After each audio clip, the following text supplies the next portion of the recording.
სუბოლო მოდელს რაც შეეხება უკვე ცხენი ძალები 650-ზე აიყვანეს. წარმოიდგინე. თან ეგ SRT-ს არ ვთვლი მე. SRT-ზე არ. SRT-ზე არ ვლაპარაკობ. მე SRT-ზე მგონია. და ის ძრავის კუბატურა გაზარდեց 8 და 4-ით. ვა. ანუ უფრო უარესი და მაქსიმალური სიჩქარე 330 კმ/სთ-ში აიყვანეს.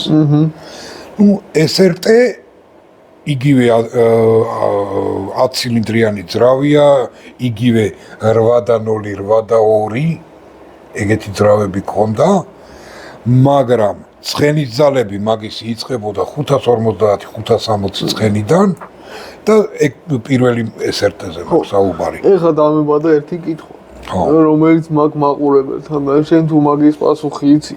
ხო. არ თქვა, იმიტომ რომ მინდა რომ კომენტარებში დაიწეროს. კი ბატონო.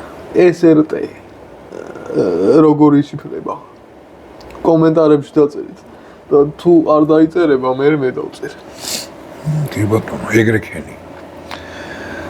ხო, და ბოლო ის 2016 წელს რო გამოვიდა, აი ეს SRT სპორტ მოდელი რო გააკეთეს რა.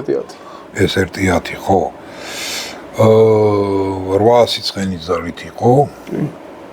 და მაქსიმალური სიჩქარე იყო 354 კმ/სთ-ში. ხო.